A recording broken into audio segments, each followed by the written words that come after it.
श्री कृष्ण द्वैपायन वेद व्यास जी ने श्रीमद् भागवत की रचना करने से पूर्व श्री हरि रचना जब कर लिया तब भगवान श्री हरि को ये ग्रंथ समर्पित किया वैकुंठ में, ऐसा प्रसंग है। तो इस ग्रंथ का नामकरण करने के लिए भगवान से कहते हैं, तो भगवान बोले कि भगवता प्रोक्तम भागवतम। वेद व्यास जी ने कहा इसका अर्थ है भागवता प्रोक्तम भागवतम, जो भगवान के द्वारा कहा हुआ है।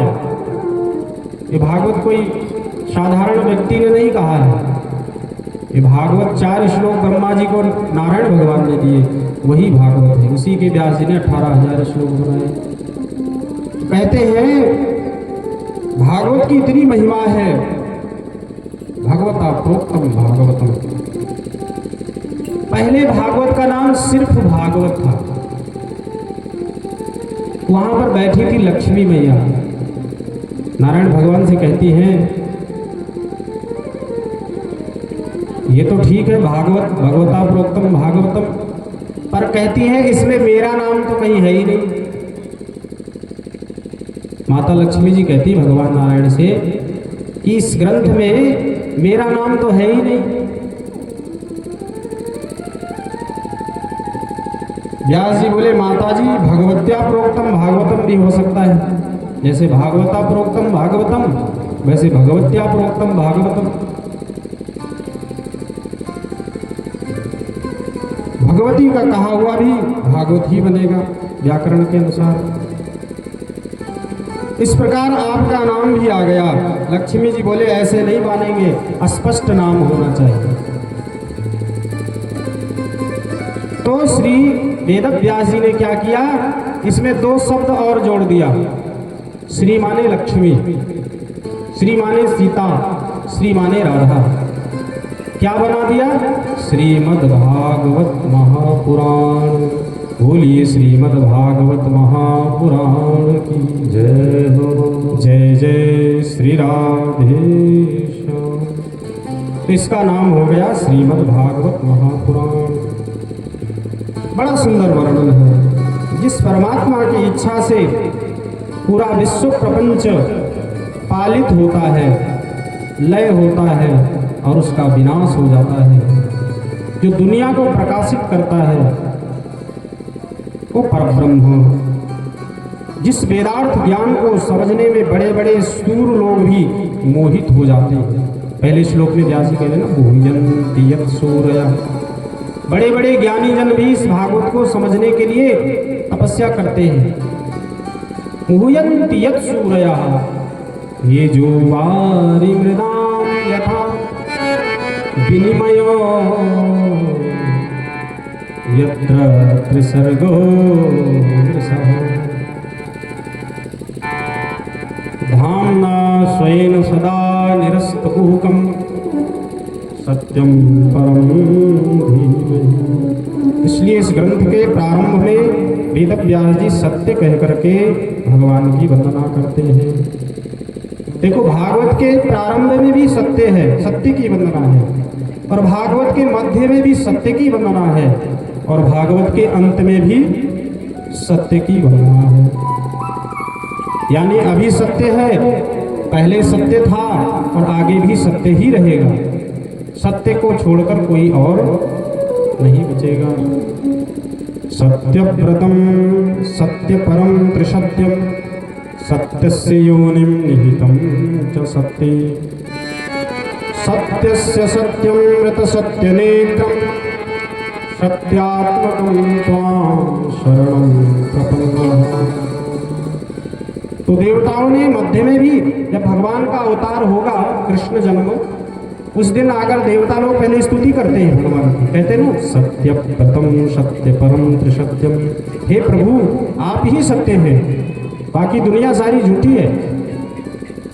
इसलिए मध्य में भी सत्य है और अंत में भी सत्य है। इसी बात को गोस्वामी तुलसीदास जी कहते हैं, धर्म न दूसर धर्म न दूसर सत्य समाना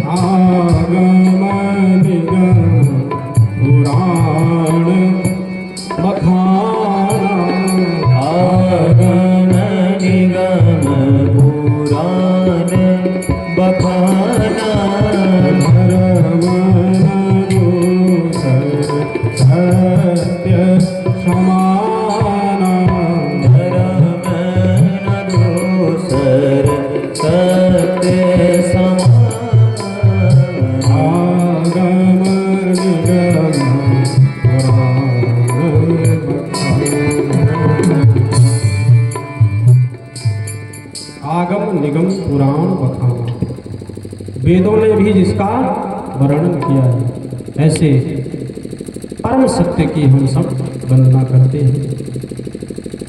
सत्यम परम धीमहि, अर्थात नहीं असत्य सम पातक पुंजा।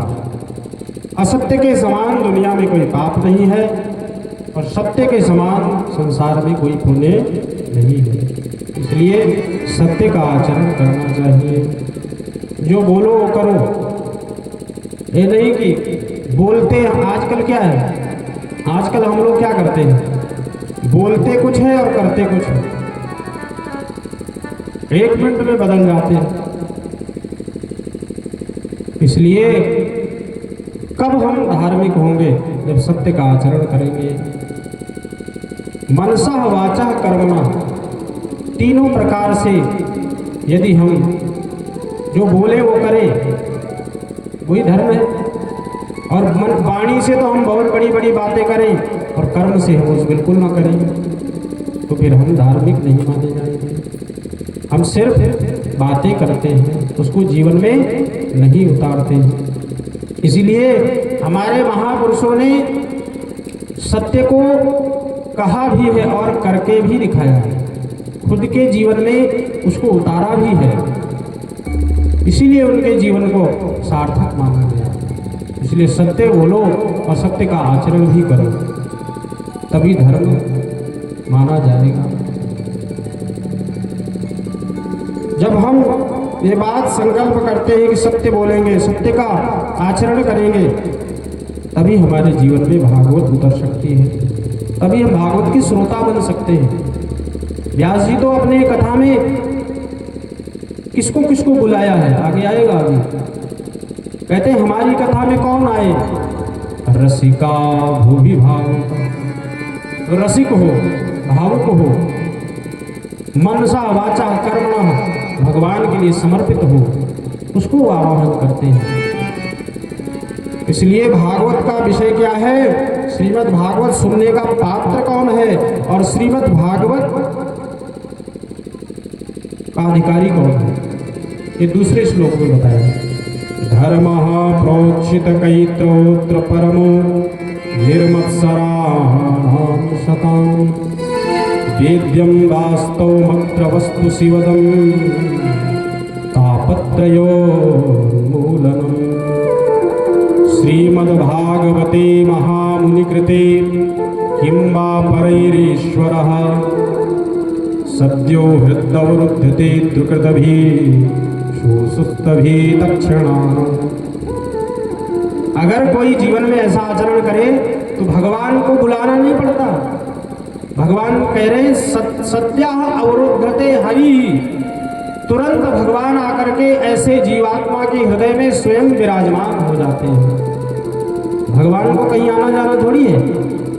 अच्छा बताओ, भगवान कहाँ नहीं है? मुझ में राम, तुझ में राम, सब में राम समाया है। हरि व्यापक सर्वत्र समाना, प्रेम ते प्रकट होई में जाना। हरि सर्वव्यापक है। सिया राम में सब जग जानी, करहु प्रणाम जोरि जुग पानी। सब में भगवान है। पर जब कोई साधारण भक्त होता है तो कुछ विशिष्ट साधु संतों में, मंदिरों में, मूर्तियों में ही भगवान को देखता है।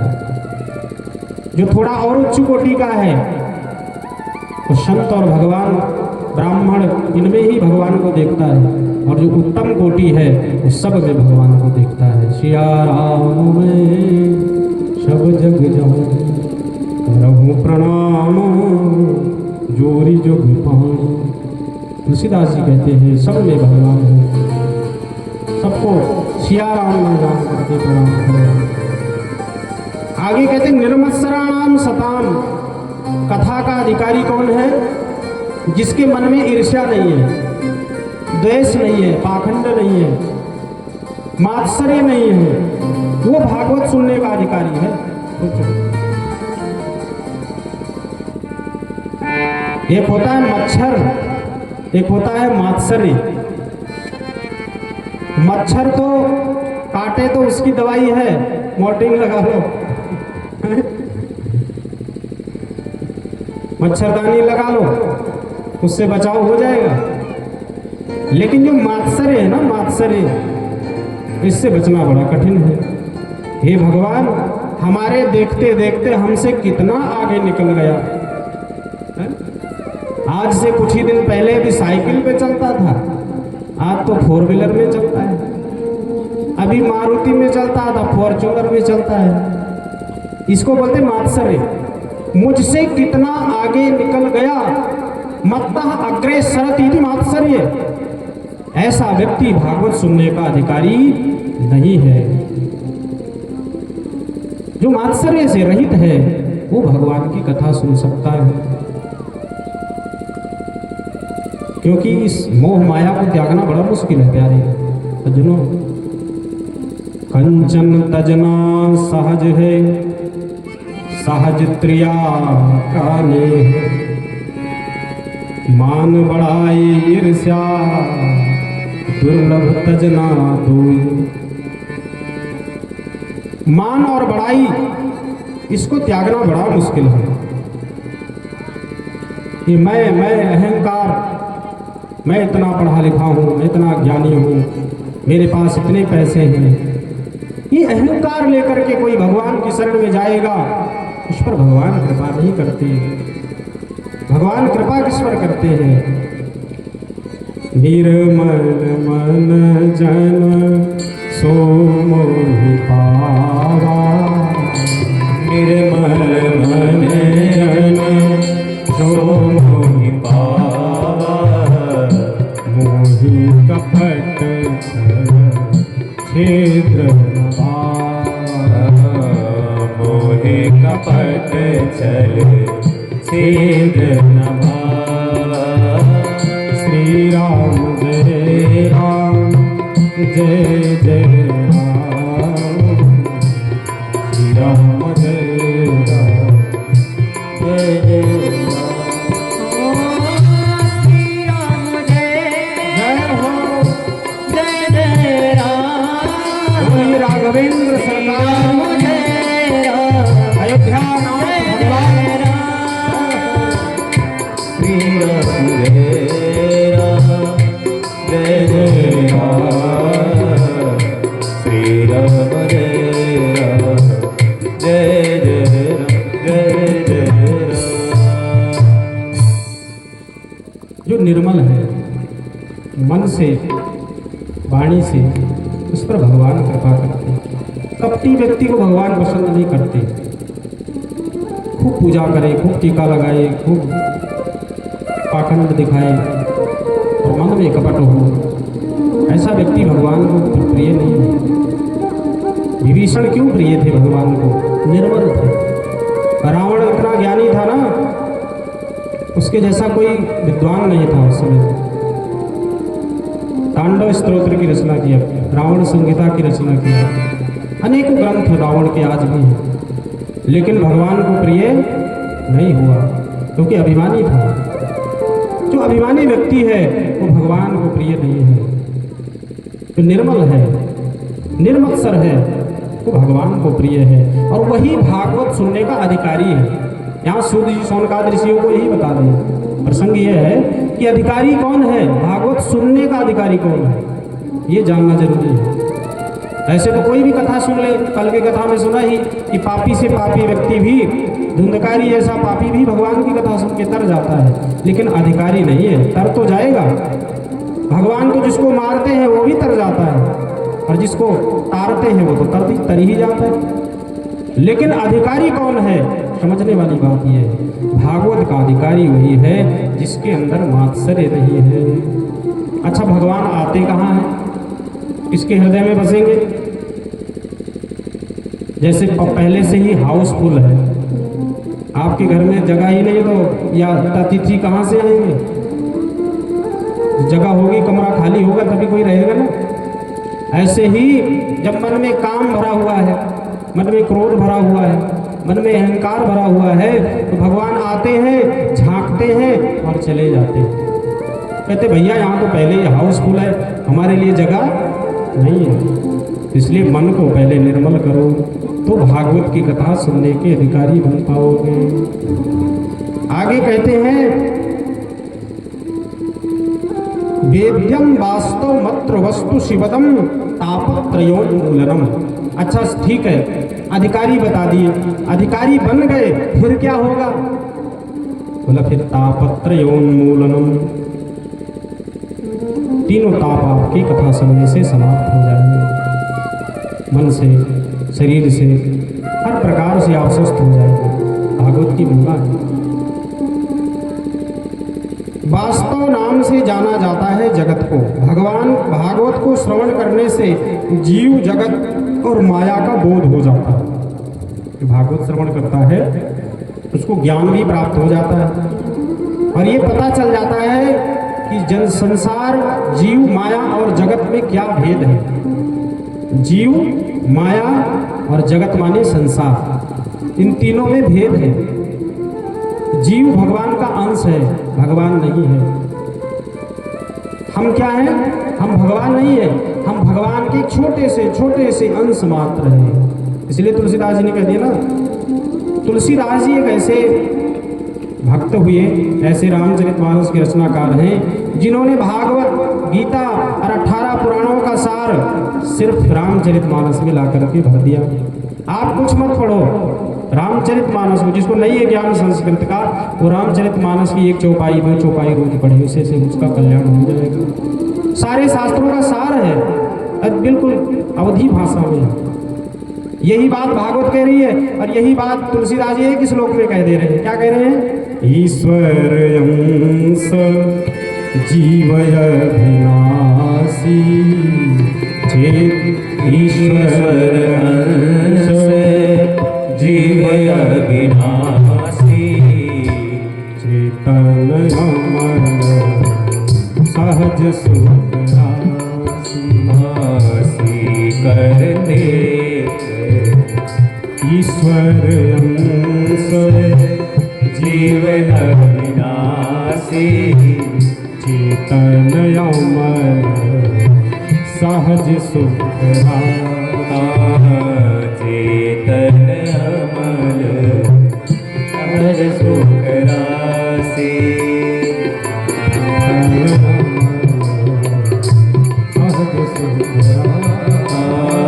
श्री राम जय राम जय जय राम। चेतन अमर सहज सुख राशि। जीव कैसा है? चेतन है, शरीर नश्वर है, यही तो समझना है। शरीर क्या है? नाशवान है। हमने आपने पता नहीं कितने जन्म पहले ले चुके हैं। कल की कथा में ध्रुव चरित्र में सुनाएंगे आपको, जब ध्रुव जी को भगवान मिल गए, वैकुंठ पहुंच गए ध्रुव जी। वैसे सबसे मुश्किल है मनुष्य बनना, समझिए बात को। सबसे पहली बात है, मानव बनना ही सबसे कठिन है। दुर्लभो मानसो देही देही नाम क्षण भंगुरा। एक तो दुर्लभ है, उसमें भी क्षण भंगुर है। अगले क्षण रहोगे नहीं रहोगे, इसकी गारंटी कार्ड किसी व्यक्ति के पास नहीं है। तो बताओ किसी के पास है क्या? इसी बात को वेदव्यास जी कह रहे हैं, दुर्लभो मानसो देही देही नाम क्षण भंगुरा, तत्रापि दुर्लभम मन्ये वैकुंठ प्रिय दर्शनम। उसमें भी मानव बनने के बाद वैकुंठ की प्राप्ति सबसे ज्यादा दुर्लभ है, जहां जाने के बाद फिर इस नश्वर संसार में आपको आना नहीं पड़ता है। इसलिए ईश्वर अंश जीव अविनाशी, जीव अविनाशी है, चेतन है और सुख राशि है। लेकिन जब सुख राशि है तो दुख की राशि में कैसे फंस गया? माया के कारण। मैं और मेरा, ये मेरा मकान, ये मेरी गाड़ी, ये मेरा पुत्र, मेरी पुत्री, ये सब चीजें जो माया का चक्कर है, इसी के कारण जीव सुख राशि होते हुए भी दुख की दलदल में फंस गया। अब उससे निकलने के लिए गुरु और ग्रंथ ही उसके सहायक है। तीसरे श्लोक में बहुत सुंदर बात कही है वेदव्यास ने। क्या कहा? निगम कल्प तरोर गले तुम, निगम कल्प तरोर गले तुम फल, शुभ मुखात मृत मुखादमृत द्रवशयुक्तं पिबत भागवतं रसमालयं पिबत भागवतं रसमालयं मुहुरहो रसिका भुवि भावुका मुहुरहो रसिका भुवि भावुका पिबत भागवतं रसमालयं पिबत भागवतं रसमालयं रसम आलयम पिबती आलयम मोक्ष पर्यंतम पिबती। भागवत की कथा कब तक सुने? जब तक मुक्ति नहीं प्राप्त हो जाती। ऐसा नहीं एक बार सुन लिया हो गई भागवत की कथा। कहीं भी हो, आपके आसपास पड़ोस गांव शहर कहीं भी भागवत की कथा सुनने को मिले तो कह रहे हैं रसिक जनों को भक्त जनों को जाकर के आलयम मोक्ष पर्यंतम, जब तक की मुक्ति नहीं प्राप्त हो जाती। मुहु रहो, मुहु माने बार बार सुनो, मुहुर मुहु, एक बार नहीं कई बार सुनो, जब तक की मुक्ति प्राप्त नहीं हो जाती तब तक श्रीमद् भागवत की कथा का श्रवण करो। मुहु रहो रसिका भुवि भावुका। सज्जनों, निगम है वेद रूप, वेद रूपी इस विशाल कल्प वृक्ष का परिपक्व फल है श्रीमद् भागवत। तो किसी ने पूछा भैया पका हुआ है तो डायरेक्ट नीचे गिरा होगा तो टूट फूट गया होगा, टूटा फूटा होगा। बोले नहीं नहीं, ये भागवत परंपरागत आई है, टूटी फूटा टूटा फूटा फल नहीं है। सनई सनई धीरे धीरे इस धरातल पर आई। पहले नारायण भगवान से ब्रह्मा जी को प्राप्त हुई, ब्रह्मा जी से नारद जी को प्राप्त हुई, नारद जी से व्यास जी को प्राप्त हुई और फिर व्यास जी से सुखदेव जी को प्राप्त हुई और सुखदेव जी ने परीक्षित को गंगा के किनारे ये कथा सुनाई। उसके द्वारा आज वही कथा हम आपको श्रवण करा रहे हैं। बोलिए भागवत भगवान की जय हो। ये भागवत की महिमा है। अच्छा बोले भैया रसमय है, जब फल इतना मीठा है तो जिस पेड़ में होगा वो पेड़ कितना मीठा होगा, विचार करो। तो ऐसा करो डाली खा लो। जैसे आम का फल है, आम का रस पियो कितना अच्छा लगता है, अमरस। पर कहो कि आम जब इतना मीठा है तो आम का पेड़ का उसका डाली कितनी, उसकी लकड़ी कितनी मीठी होगी? नहीं नहीं, जो फल में स्वाद है, जो रस में स्वाद है, वो गुठली में स्वाद नहीं होता। तो कह रहे वेद रूपी है, तो वेदों से भागवत निकली तो वेद को पढ़ लो, भागवत सुनने की क्या जरूरत है? बोले नहीं नहीं, डाली में वृक्ष में वो स्वाद नहीं है जो फल में स्वाद है। इसलिए भागवत क्या है? वेद रूपी फल का पका हुआ फल है, वेद रूपी वृक्ष का पका हुआ फल है, कल्प वृक्ष है। किसी ने पूछा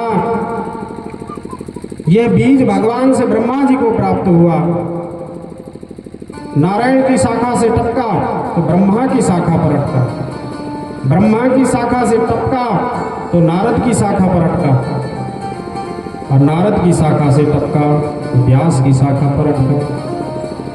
जैसे डाली प्रति डाली गिरता गया और फिर डालियों के माध्यम से धरातल पर आया, इसलिए टूटा फूटा नहीं है। भागवत ज्यों का त्यों इस पृथ्वी पर आ गया। अच्छा, किसी फल की परिपक्वता और उसकी मिठास का कैसे पता चलता है? बोला तोता जिस फल में चोंच मार दे वो मीठा होता है, वो स्वाभाविक है। तो इसमें किसी साधारण तोते ने चोंच नहीं मारी। सुख मुखादमृत द्रवशयुक्तं, सुखदेव रूपी तोते ने इस फल में चोंच मारी है। सुखदेव जी ने इसका पान किया है, इसलिए ये फल बहुत मीठा है, बहुत दिव्य फल है श्रीमद् भागवत, और परमहंसों की संगता है। इस फल में सुखदेव जी जैसे परमहंस का मुख लगा हुआ है, ऐसे महात्मा हैं जो जन्म लेते ही जंगल में चले गए। सुखदेव जी कैसे महात्मा हैं? जैसे जन्म लिया, एक तो 12 वर्ष तक पहले गर्भ से निकले नहीं, भगवान प्रकट हुए, नारायण भगवान प्रकट हुए, बोले आओ बाहर, बोले माया पकड़ लेगी, मैं बाहर नहीं आऊँगा। भगवान बोले मैं गारंटी देता हूँ तुम्हें मेरी माया नहीं सताएगी। तब सुखदेव जी बाहर आए और जन्म लेते ही कहाँ चले गए? जंगल में। परिव्राजक को, जैसे बच्चा जब होता है उसकी नाल होती है, तो नाल भी नहीं कटी, ऐसे सुखदेव जी नग्न अवस्था में ही चले गए जंगल में। ऐसे परमहंस है सुखदेव जी, तो इसके मुख्य वक्ता हैं। ऐसे परमहंस संहिता का हम लोग श्रवण कर रहे हैं। रसो वैसा, ये रसमय ग्रंथ है। ये फल बहुत रसमय है, माधुर्य है। इसको पान करने से भव रोग से हमेशा के लिए मुक्ति मिल जाती है। आइए एक भजन के माध्यम से कहते हैं, ये ऐसा दरबार है जहाँ जाकर के फिर दोबारा आपको भवबंधन में नहीं पड़ना पड़ता। दरबार तो वैसे बहुत देखे हैं, लेकिन हमारे ठाकुर जी जैसा कोई दरबार नहीं है। दरबार देखे हैं, दरबार हजारों देखे